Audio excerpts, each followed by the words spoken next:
ada salah satu tokoh Indonesia itu terkenal sekali. Nak pidato ra kontroversi ra iso turu, tapi nak wis pidato wong bingung kabeh iso turu. Niku saya sangat kenal orangnya. Saya ngerti supire takoki, "Mau piye? Tak pidato ini udah bingung ta." Nak dijawab ra bingung kecewa deh. Dene jawab, "Wah, bingung sedanten." Wah, seneng terus iso turu deh. Karena memang konflik itu manusia tetap seperti itu. Jadi apa ya? Kebaikan pun makanya ada guyonan ini betul kisah nyata ini. Tapi raput tahu sebenarnya negaranya ini karena sensitif. Ada negara tertentu yang muadzin itu digaji 30 juta. Jadi orang melarat ini muadzin tok itu 30 juta. Naiknya BMW. Imamnya itu digaji 70 juta.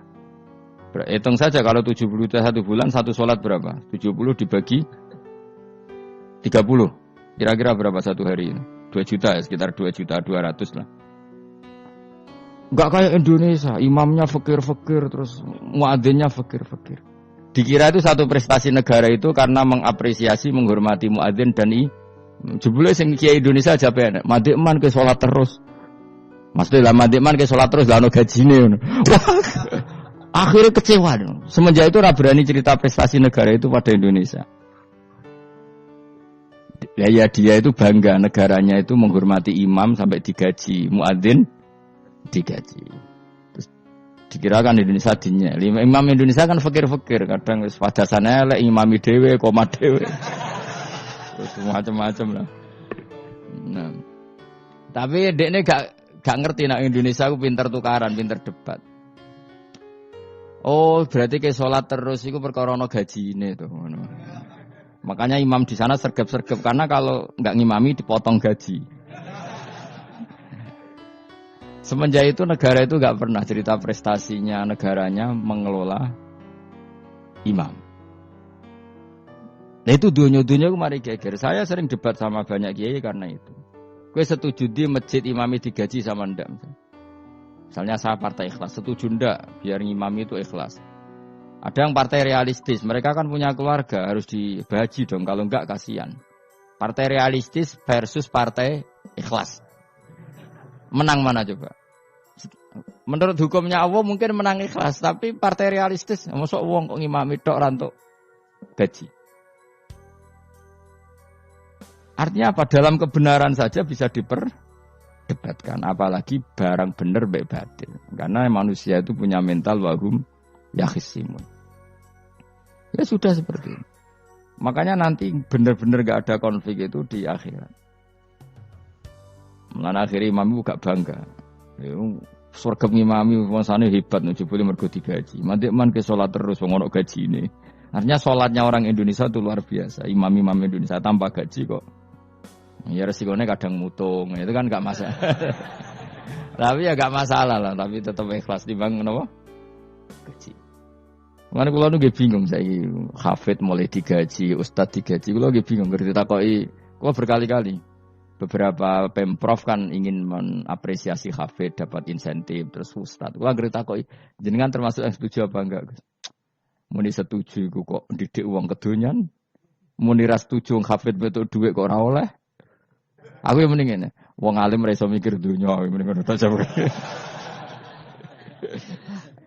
Itu yang tanya itu kadang gubernurnya tanya saya, bupatinya tanya saya, Gus di daerah mana-mana itu ustadz, guru madrasah itu dapat insentif. Cara jenengan Rembang setuju apa enggak? Aku jawabku yo ngelatih ustadz seneng duit yo ora apik. Nentang ustadz untuk rezeki ku yo ora apik. Wong ustadz fakir yo akeh tenan. Nah, kalau kan wong keramat gak mati masalah cara orang untuk gaji. Tapi kan tidak semua orang keramat. Nah, kalau wong keramat untuk gaji tetap gagal maksud. Tapi rata-rata ustaz kan tidak keramat. Gak keramat bujune cerewet. Cek kumpul mertua. Ndak kalau sampean misalnya jadi ndak ini cerita wakhisimun. Seman setuju enggak kalau ada hafid itu dapat insentif? Ayo ngaco. Setuju ora? Lho kok setuju kabeh. Terus kowe seneng hafid itu di mental materialistik. Setuju tak? Ndak. Terus ke setuju. Hafid ra duwe. Mungkin ya kan terus ngurusi agama. Jadi memang kebaikan saja bisa diperdebatkan.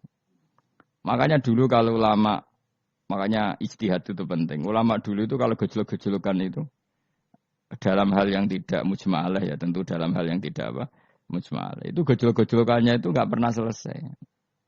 Karena memang sesuatu itu pasti mirip ke sana, mirip kemari.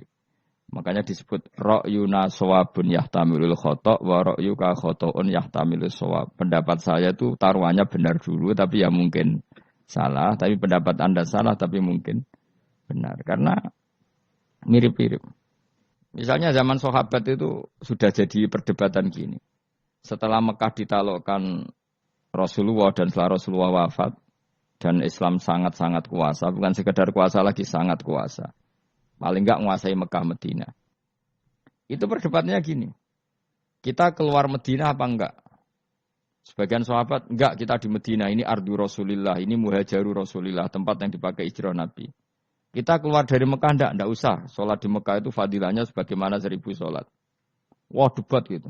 Yang separuh enggak. Nguyai segoro itu apik tau orang. Mekah Medina sekarang sudah jadi negara Islam, tapi banyak bumi lain yang belum ada Islam.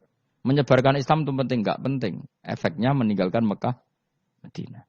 Hanya separuh sahabat yang meninggalkan Mekah Medina. Mimbainihim itu orang-orang keren, Kak Sayyidina Ali. Sayyidina Ali akhirnya sakan Al-Kufah. Dia hidup di mana? Kufah. Abu Darda hidup di Syam. Salman Al-Farisi hidup di Palestina. Karena dia milih pendapat, kok nguyai segoro, sing wis sampai harus ditinggal. Akhirnya menyebarkan Islam kemana-mana. Termasuk barokahnya mazhab itu ada yang ke Cina, terus terdampar di Selat Malaka, terus ada yang ke Aceh. Makanya banyak yang berpendapat Islam masuk Indonesia ya era apa sahabat. Tapi kalau ditanya, bagaimana hukumnya meninggalkan Mekah Medina? Ya buruk, negara sebaik itu kok ditinggalkan. Tapi bagaimana hukumnya membiarkan bumi lain tanpa dai? Ya buruk. Terus kayak jawabmu piye? Jadi dalam kebaikan saja ada perdebatan.